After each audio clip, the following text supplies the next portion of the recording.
There we go. Spoiler season. The only time I come out of the basement I have that doesn't exist. I don't have there's not a basement down there. I was doing a bit. What up, Wizards? It's Dev, SB, MTG. We like it at Magic. And yeah, I'm doing the standing up thing for today's video. I figured I'd try that out for spoiler season. Just let me know if you want Couch Dev back. I've got him tied up in this other room over here. I feed him almonds every now and again. I think he's doing okay. But if you want to see Couch Dev, nostalgia's a powerful thing. You want what you're used to. Couch Dev's a nice guy. I get it. So let me know down there. And maybe he'll do a couple of videos, but I feel like you just stuck with me for today, and I apologize for that, but we got to go ahead and get to it because we have 40 cards to talk about. 40. They really gave us the whole hot dog this morning. 40 plus, really, Phyrexia all will be one cards to look at. And a lot of them are like rares and stuff, so we really don't have too much time to waste on stupid channel lore. Let's go ahead and get to it. Now, it turns out that no matter how many times you rewrite and organize these lists of things you have to talk about for spoiler season, there's always going to be a card that has to go first. There's always a worst card. There's nothing you can do about that. This time it's Paladin of Predation. And I don't even really want to spend too much time talking about this card because I don't want to talk about Toxic yet. I want to talk about Toxic with the next card, but this is a big, dumb green draft bomb. It's not really a bomb. It's just a big, dumb guy in green. So I won't even really talk too much about this because a big guy costs a lot, has huge stats. There's 1 or 5 in every set. So let's move on to the mirror. Let's move on to this Myr. Right here, Myr Convert. This is 2 mana for a 2/1 artifact creature. It's Phyrexian Myr, and it has Toxic 1. You can also tap it and pay 2 life to add a mana of any color. All right, so now we can talk about Toxic. What is Toxic? Well, in short, that mirror is poison. It's basically poison, just poison counters. You know, it's like Infect. Very much, in fact. And I'm the kind of person you have to like really convince that a 2 mana unconditional mana rock in standard is bad, but this I'm fairly convinced with 2 life. I mean, you get to tap it like a maximum of a couple of times in a game before you start being in some real trouble, but maybe that ramp is worth it to you. Let's keep it pushing and look at the equipment suite next, I guess, because there's an equipment sub-theme in the set, and when that happens, I'm never too excited about it. But there are a couple of cool things to go with it in this set, but nevertheless, we got to start with a couple that aren't super great looking. Let's look at Bladehold War Whip, along with Volshock Splitter to start things off with here. You know, Bladehold War Whip actually doesn't look too bad. I might be being too hard on it. It's 3 mana, 1 red, white for an equipment. And it's got 4 Mirrodin. This is a new mechanic that's it seems a little drafty to me, but there's cool applications. For Mirrodin is, when this equipment enters the battlefield, create a 2/2 red rebel creature token, then attach this equipment to it. Equip abilities you activate of other equipment cost 1 less to activate.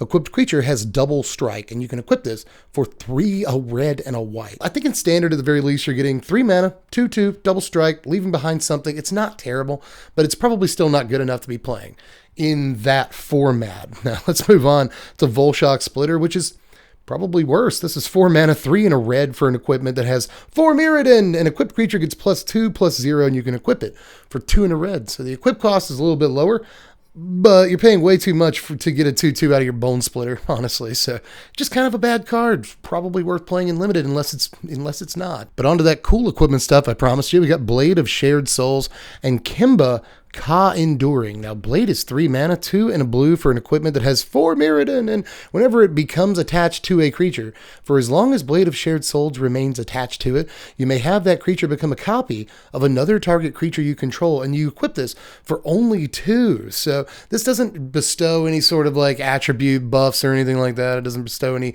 keyword abilities or whatever, but it does turn any creature, for a relatively low amount of mana, might I add, into a copy of whatever else, which is really a nifty. Is that a dumb word? Is that a dorky word to use? A nifty kind of ability to just have laying around. And for 3 mana, it's basically a clone. It's basically just a clone for 3 mana. I like this a good bit, but I'm also kind of a fan of Kimba a little bit, mostly because it's a cat. Kimba Ka Enduring is 2 mana, 1 and a white for a 2/2 legendary cat cleric. And when it or another cat enters the battlefield under your control, attach up to 1 target equipment you control to that creature. Equipped creatures you control get +1/+1. And it's got 3 and 2 white, create a 2/2 white cat creature token. I don't know what all you need your 2-drop to do, but Ka probably does it. You know, it's a 2 mana 2/2 that can create more creatures later on in the game. Is a anthem effect, mostly for equipped dudes, and also just equip stuff for free. Like, I think it's kind of really cool that Ka just immediately clips something onto itself when it comes into play, because, you know, might have something awesome out that costs $1 million to equip. Like the thing that costs like 5 mana to equip, and it gives the thing double strike. So I don't know. It's kind of cool. And this is yet another card for those equipment commander decks that they really, really want, I assume. Now, before we move on to like the other mechanical themes in the set and stuff, I just want to clean up with a few uncommons that I think might actually be like the best cards of the entire day, to be honest.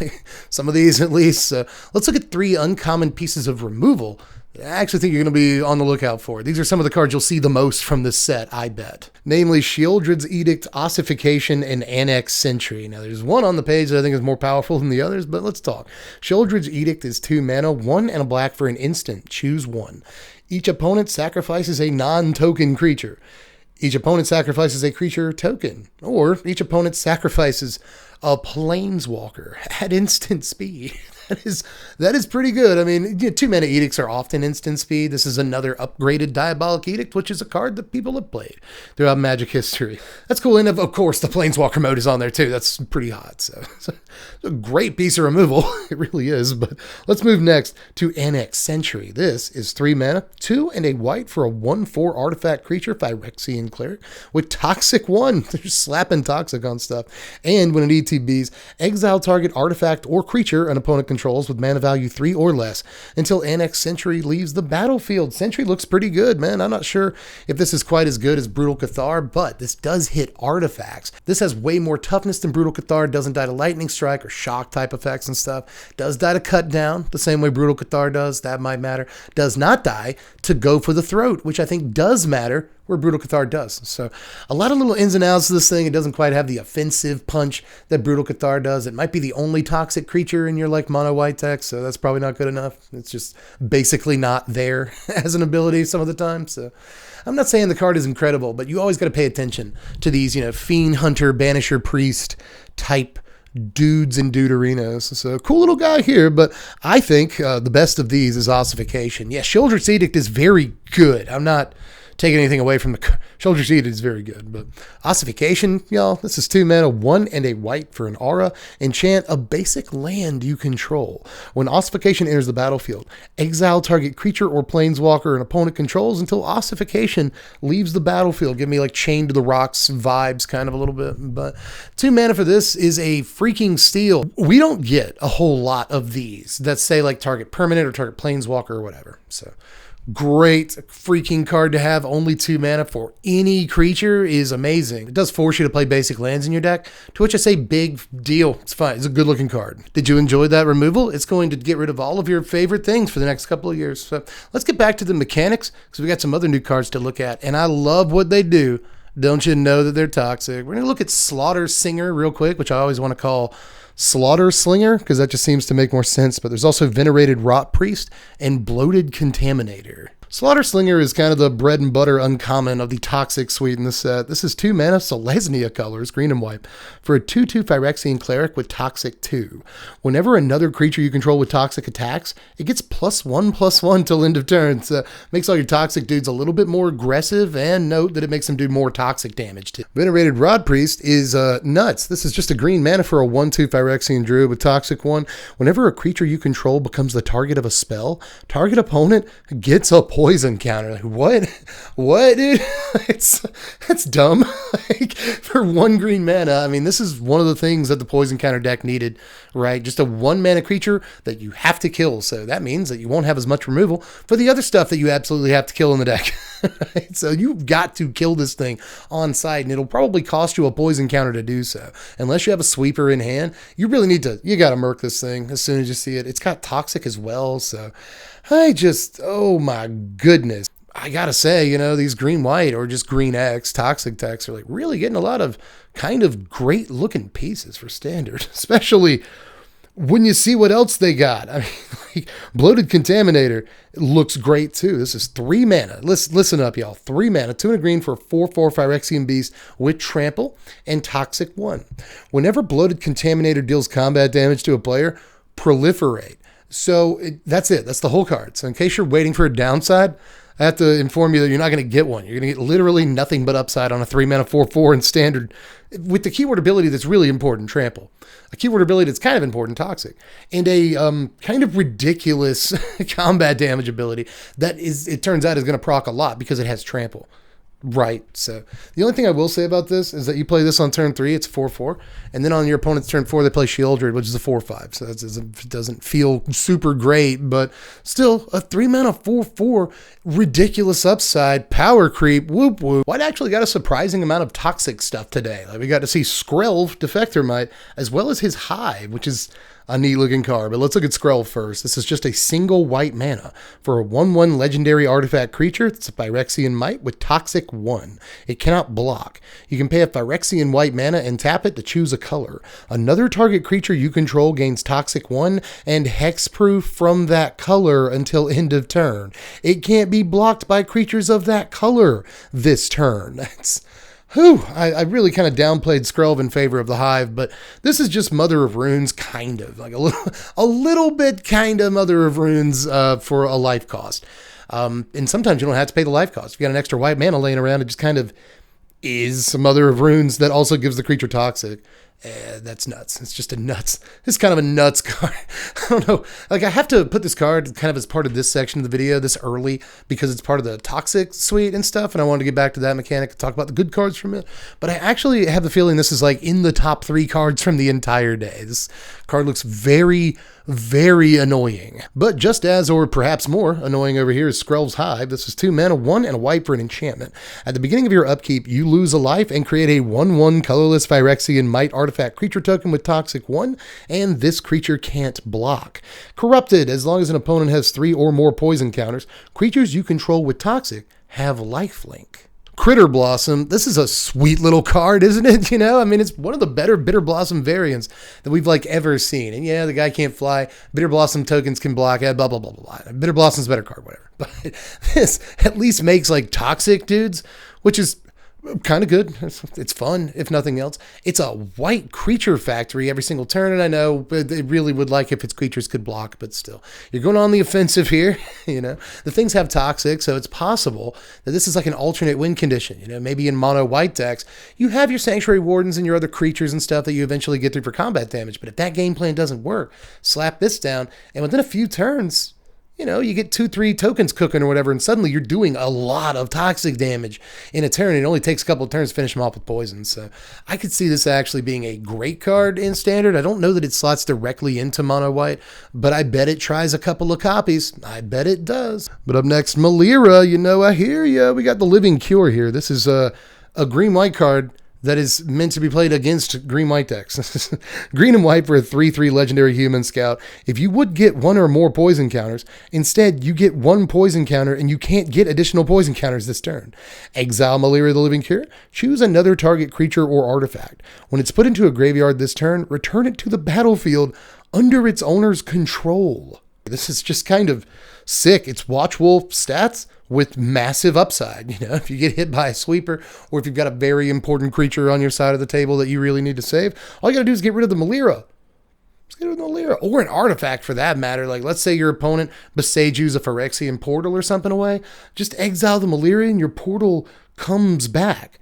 It comes back. It's not even that it gains hexproof or indestructible or something. It comes back and you get all the ETB triggers again. So remember that when you're targeting stuff with Malira. It's just ridiculous. Again, one of the better looking cards from the entire day, because this is one of those things that's going to like nerf poison counters or whatever, but it does so much more. It's main deckable. It's a great 2-drop in a lot of ways. But let's look at this scary Venser. This is Corpse Puppet. It's Corpse Puppet. It's 2 mana, a black and a blue for a 1/3 legendary Phyrexian zombie wizard with lifelink and Toxic 1. Whenever you proliferate, choose 1. If you don't control a creature named the Hollow Sentinel, create the Hollow Sentinel. It's a 3/3 legendary colorless Phyrexian golem artifact creature. Make a 3/3 if you don't already have one. Is what that says. And also, whenever you proliferate, target artifact creature you control gains flying and lifelink till end of turn. Choose one of those. I feel like Vince McMahon was a pretty good way to bridge between like the toxic mechanic and the proliferate mechanic, because it's got both of those things. Mostly I think this card is shock value. Like really, Wizards of the Coast is just like, we hear your concerns, we have listened, and we understand that you think that we are killing Magic. So here's a set where we murder all your best friends right in front of you. As far as the card actually goes, it's fine. It's just kind of a fine card. I've wasted too much time on my personal feelings and Vorthos stuff and whatever. But the card's just kind of, you know, it's whatever, I guess. Proliferate, You get a 3/3, you paid 2 mana, and you get like 4 power worth of stats and more toughness. So sure, sometimes it'll get flying in life. Like, whatever, it's fine, I guess, but it doesn't have any way to proliferate on the card, which is, I wish that it was self-synergistic in some way, but, you know, maybe I'm asking for too much. I think I'm just used to Magic cards from the last 3 years where they all are, you know, 1-card combos. This is not that, and I'm not sure that it's amazing. But moving into that proliferate mechanic, we got to see a couple of nifty cards here. I said nifty again. Is that my new word? It's Experimental Augury first, and Izuri, Stalker of Spheres second. Both very different cards, but both pretty cool. Augury is 2 mana, 1 and a blue for an instant. Look at the top 3 cards of your library. Put one of them in your hand, the rest on the bottom of your library in any order, and then proliferate Jack. So it's just like much, much better anticipate. Proliferate on this makes this like amazing, especially in Planeswalker decks and stuff. It's instant speed too. It doesn't have to be, but it is. Just a cool little card here, man. I mean, what else can you really say about something like this? It's just solid and will probably be a role player in a deck or two here and there.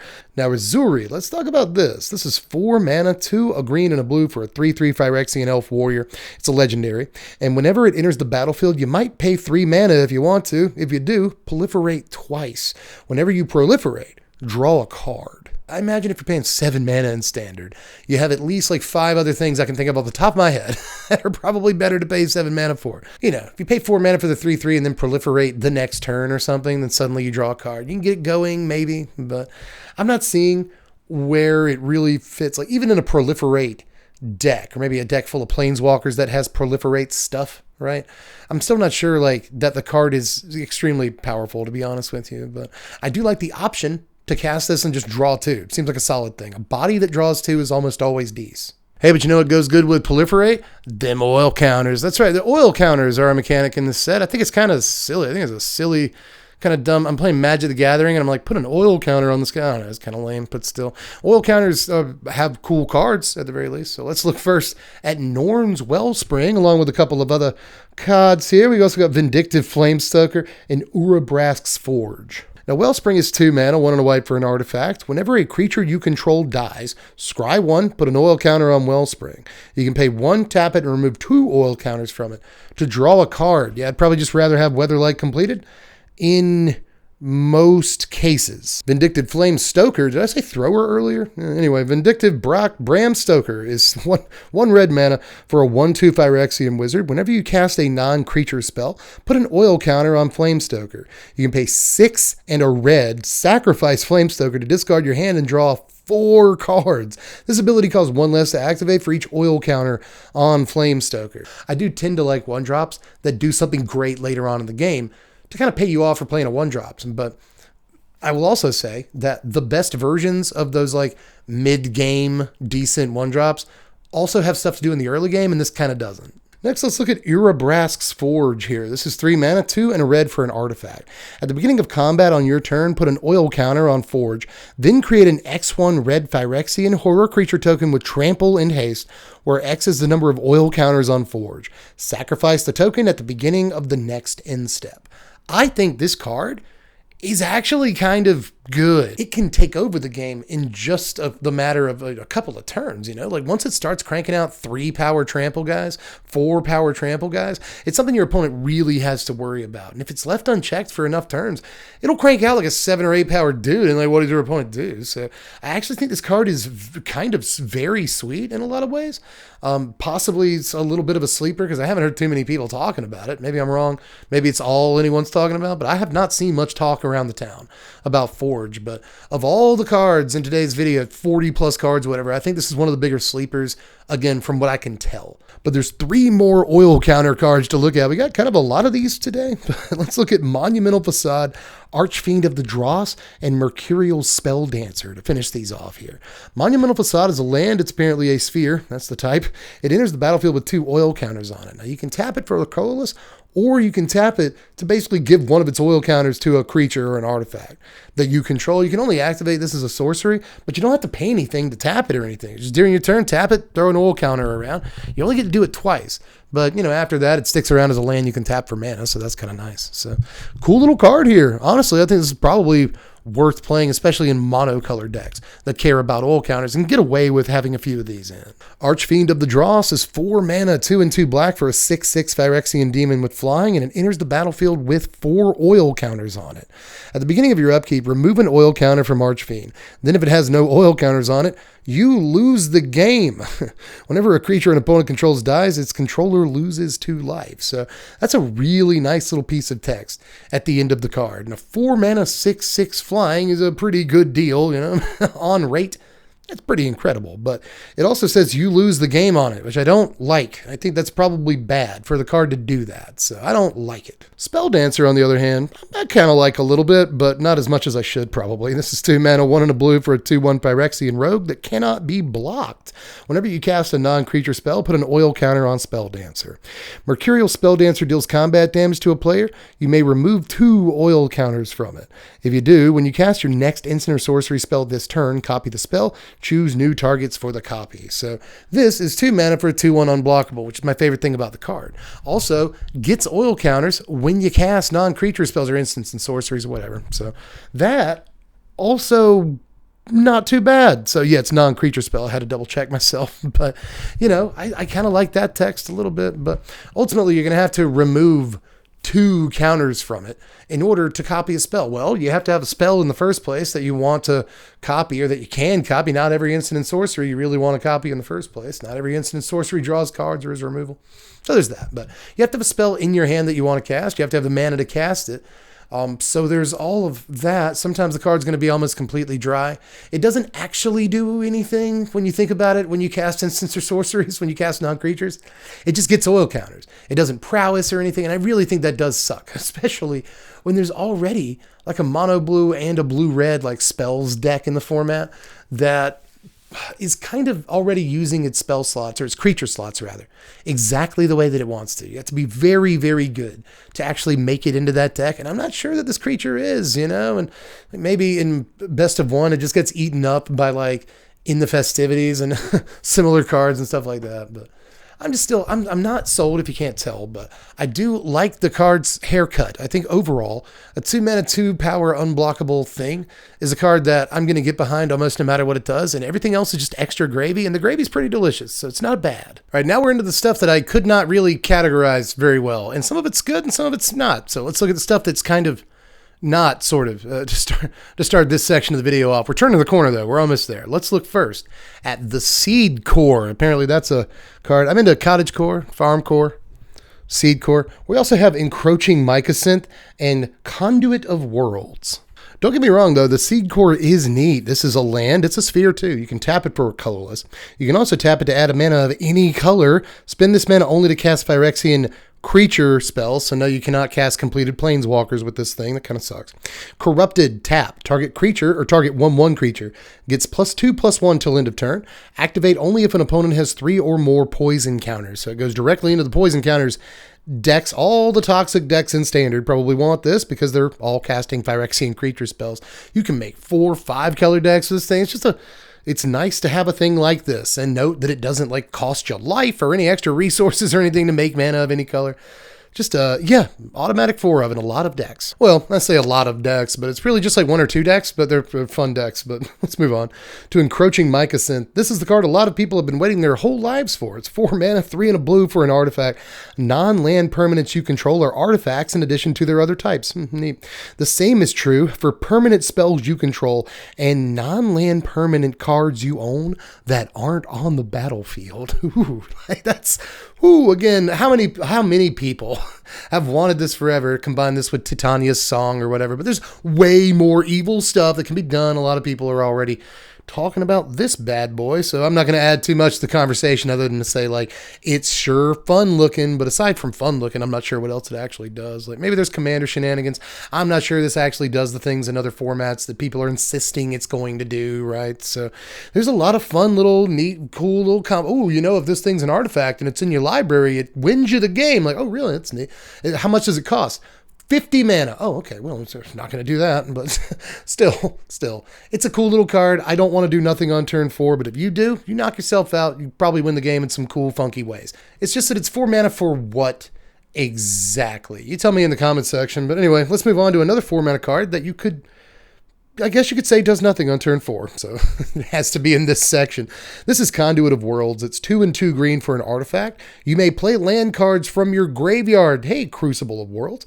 You can also tap this and choose a non-land permanent card in your graveyard. If you haven't cast a spell this turn, you can cast that card. If you do, you can't cast any more spells this turn. Activate only as a sorcery. This is very neat. It does nothing on turn 4, which is not good. So I do want to go ahead and say that just for the spikes, quick disclaimer. Not great, but whoops, it is Crucible of Worlds. It just has Crucible of Worlds tax for a mana more. That's worth something. It's worth at least something. Now you can play 2 Crucibles in your commander deck. That's also worth something. And also, if you draw dead for the turn, it just gives you whatever you want out of your yard.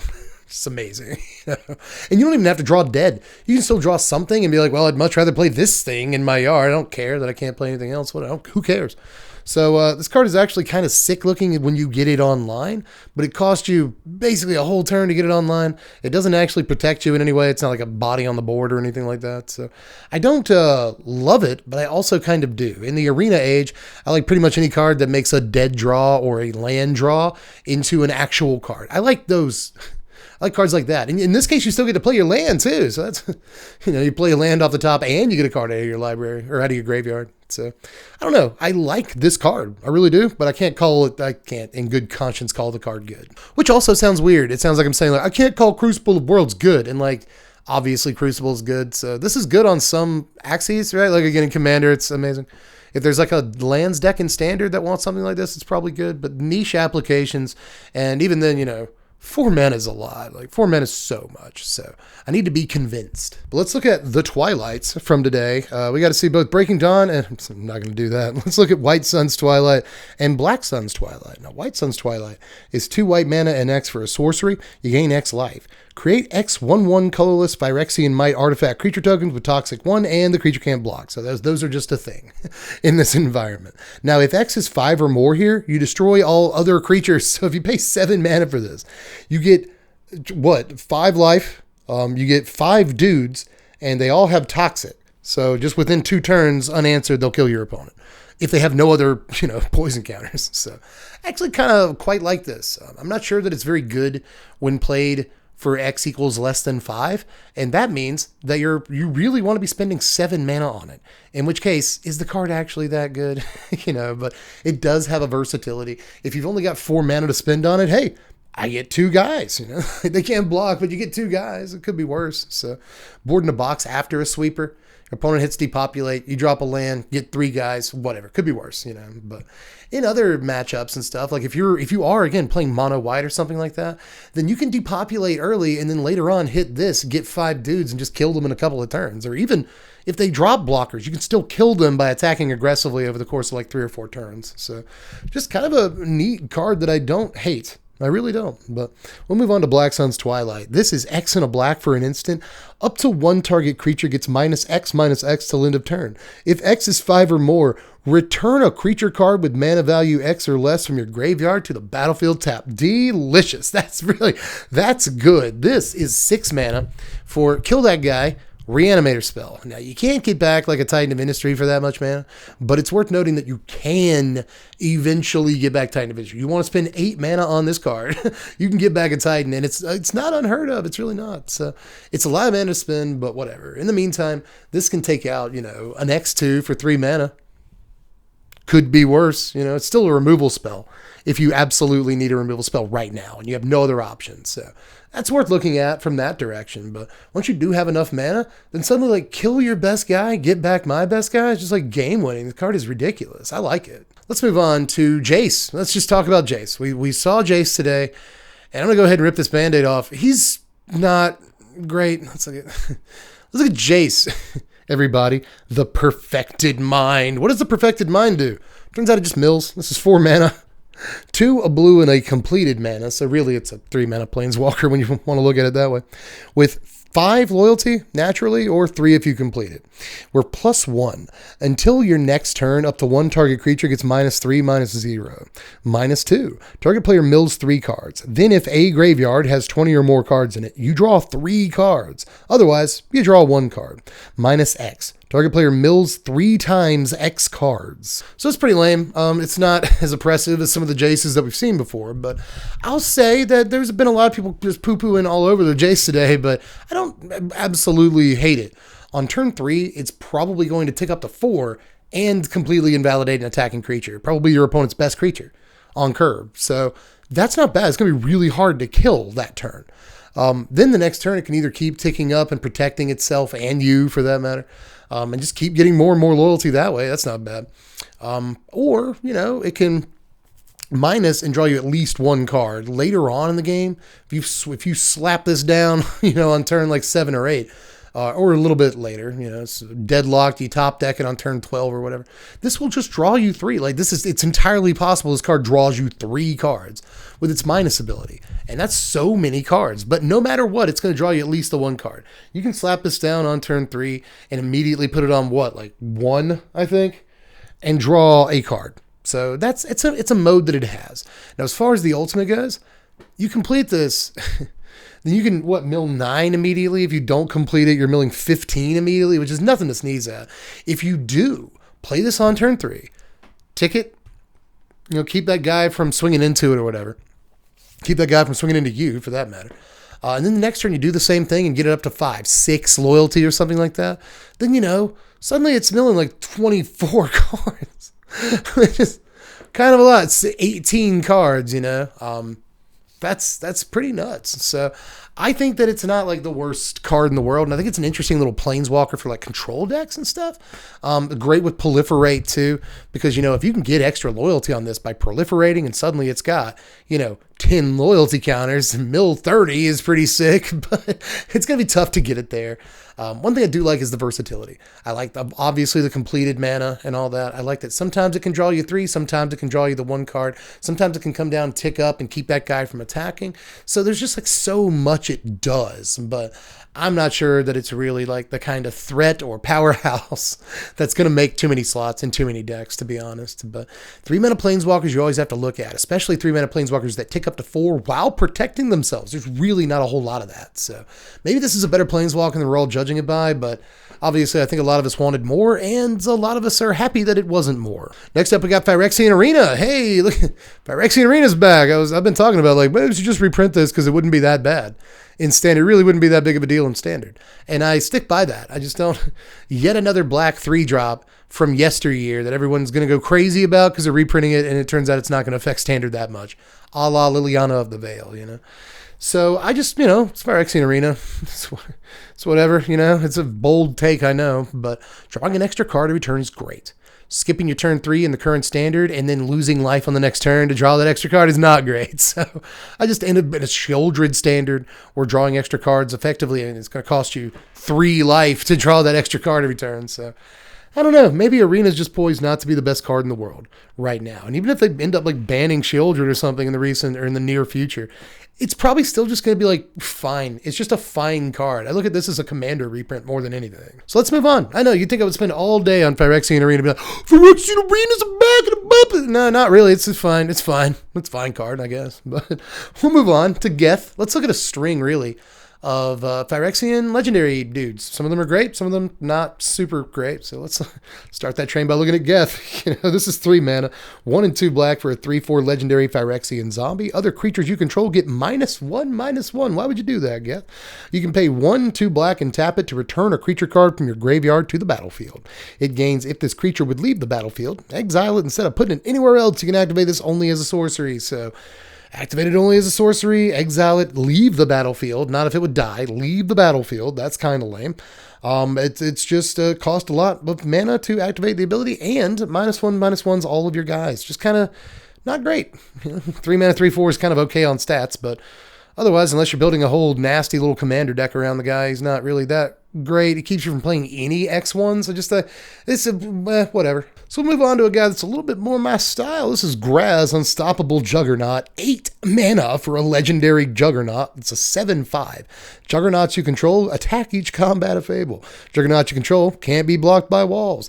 Other creatures you control have base power and toughness 5/3 and are Juggernauts in addition to their other creature types. So this is just a cute little joke for all of us boomers and stuff. Hey, you remember Juggernaut? That's a fun card. I'm the Juggernaut, be and all that stuff.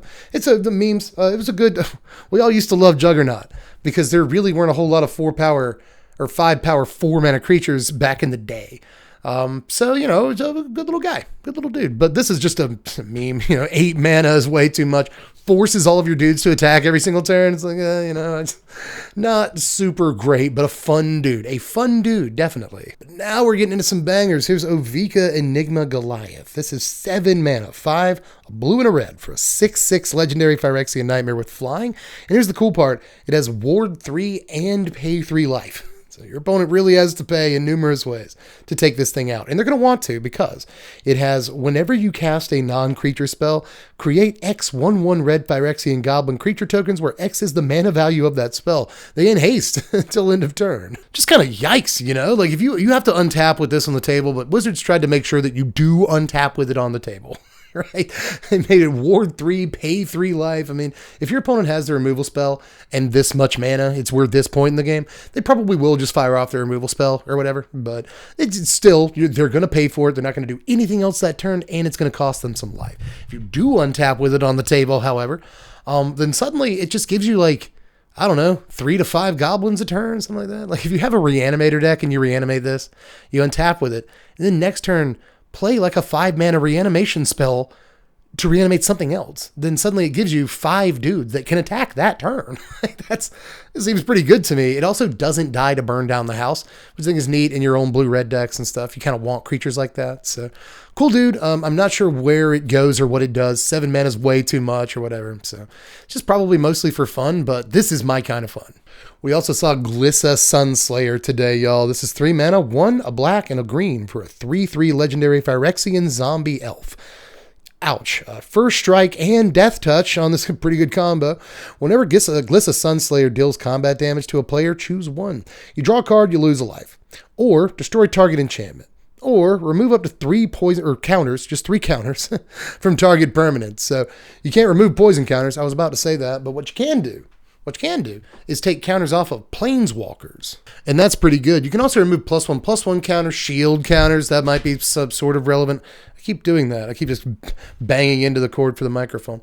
But there's other stuff, you know, ability counters and whatnot. Just a kind of a neat thing to be able to do on that last ability. But ultimately, it's a 3 mana, 3/3, which aren't the best stats in the world anymore. But first strike and death touch is a good enough combo that your opponent's prioritized to let it through, or they definitely lose a guy. This card just kind of has a lot of things that it does. Still not convinced that it's enough. I mean, we're in this day and age where a card has to be just completely bonkers, just absolutely banana bread to actually see play in a lot of standard decks. This one's going to have to spawn a whole new like Golgari archetype that doesn't really currently exist. So it's got that on its shoulders. And I'm not sure that any of that actually happens, but the card is sick. And can I just say that the card is cool? But let's look at everybody's favorite guy from today. Here's Mondrak, Glory Dominus here. 4 mana, 2 and 2 white for a 4/4 Phyrexian Horror. If 1 or more tokens would be created under your control, twice that many of those tokens are created instead. It's just doubling season, but also it's got this ability, 1 and then 2 Phyrexian white mana.